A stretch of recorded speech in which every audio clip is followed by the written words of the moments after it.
Camila Araújo. Atualmente eu moro aqui em Saúde, na cidade de Saúde, Bahia. A gente tem um restaurantezinho, eu e Lia, só que a gente só serve almoço. E ele chegou de manhã querendo café, James. Aí eu falei que não servia café, ele sentou, ficou conversando com a gente. Aí eu confundi ele com... Achei que ele era locutor de rádio por conta da voz dele, né? Aí a gente começou a desenvolver uma conversa onde ele convidou a gente para ir até a igreja, que ele falou que era pastor e que estava fazendo uma semana de evangelismo aqui na cidade. Eu fui tocada pela palavra da noite que foi dito, né? Pela pregação.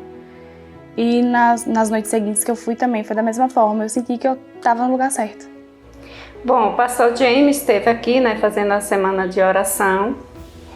E ele teve o contato lá com as meninas e tal. E ele chegou para mim e falou assim que era para mim tomar conta delas, né? Aí eu falei para ele que ia tomar conta. Em seguida eu fui lá no cantinho delas, que elas trabalham, e ofereci o estudo bíblico para elas. E elas aceitaram, imediatamente elas aceitaram o estudo. Aí eu conversei com a Gabi, né, e falei para ela se dava para a gente passar o estudo. A Gabi disse que sim. Aí a gente ficou fazendo 2 vezes na semana o estudo. Aí era longo, acho que umas 2 horas cada estudo que a gente tinha, porque eu fazia muitos questionamentos.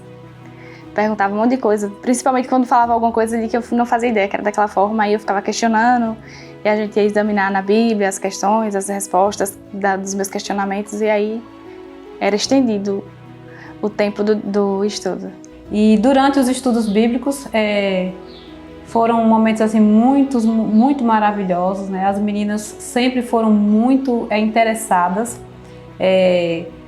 Aquele estudo que você tem prazer em ir fazer, porque elas queriam aprender, elas tinham sede de conhecimento, né? Elas estavam realmente querendo aprender. Então eram momentos muito bons e realmente os estudos se tornavam longos, né, Benê? Porque elas faziam muitas perguntas, então era algo assim muito bom mesmo. Teve pessoas que disseram que a gente escolheu o pior lugar para estar, a pior igreja que a gente poderia estar, que é seita. Tipo, pessoas que não conhecem, desconhecem, né? Teve uma pessoa que também tinha iniciado o estudo, só que ela era de uma outra denominação, que bateu de frente com a gente, que não era assim, por conta quando a gente começou a guardar o sábado, que ela também é comerciante. E ela bateu de frente por a gente optar por guardar o sábado, né? Querer guardar, por saber já o porquê de guardar o sábado, a gente quis guardar o sábado. Logo no início do estudo. Acho que na segunda semana de estudo a gente já quis saber do sábado. Também que é bem polêmico. A gente já quis aprender sobre o sábado, porque ele deveria ser guardado. E aí quando a gente aprendeu, na semana seguinte a gente já guardou. A gente já não abriu mais nosso comércio no sábado. E isso gerou um pouco de revolta nas pessoas, de que a gente quis fechar, né? E essa pessoa disse que tinha o conhecimento de que não era daquela forma. E aí eu peguei todos os versículos que eu tinha aprendido e mandei para ela, mandei ela estudar sobre o sábado, para ela saber o porquê que eu estava guardando, porque estava na palavra, era o que estava sendo pedido, né? É um mandamento como os outros. Na verdade, essa é a maior felicidade, né, de um instrutor bíblico. Primeiro é ver o interesse daquela pessoa que está estudando, né, e nós vimos isso nas meninas, todo o interesse, total dedicação. E depois essa alegria só aumentou, né, quando a gente percebeu e viu que Camila já estava se tornando uma discípula, né? Discipulando o esposo. E um belo dia ela me ligou e aí me contou que tava tendo um estudo. E aí na hora eu senti, será que ela tá na Adventista? E ela falou que era na Adventista. E eu até falei pra ela, você não lembra não que eu já falei com você da Adventista, que eu gostava? Ela, não lembro não. E olha só que interessante, e às vezes ela passava esse estudo para o marido dela à distância, porque ele naquele tempo estava trabalhando fora.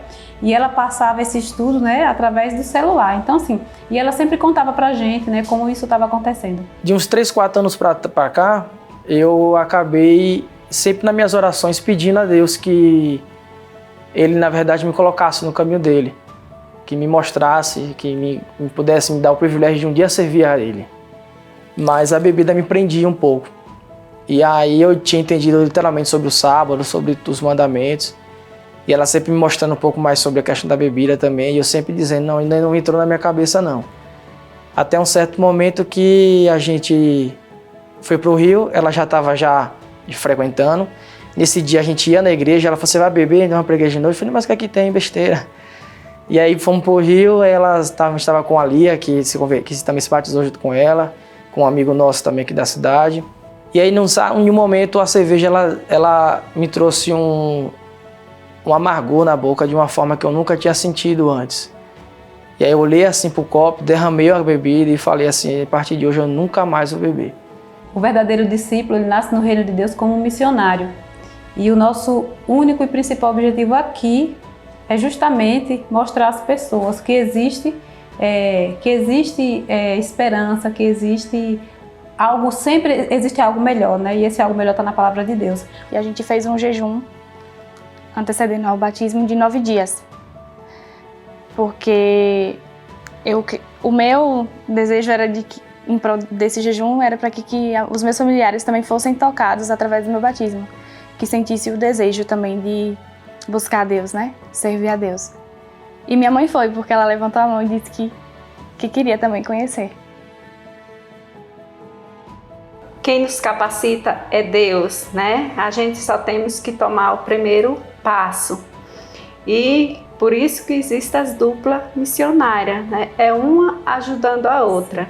E o bom disso tudo é porque você aprende. Você só não está passando, você está aprendendo e se fortalecendo cada vez mais.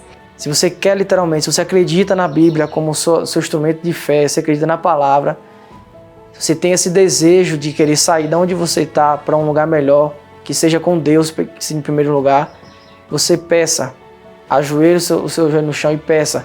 E comece a evitar coisas, permita que Deus entre na sua vida para que Ele consiga tirar aquelas coisas que lhe atrasa do caminho dele.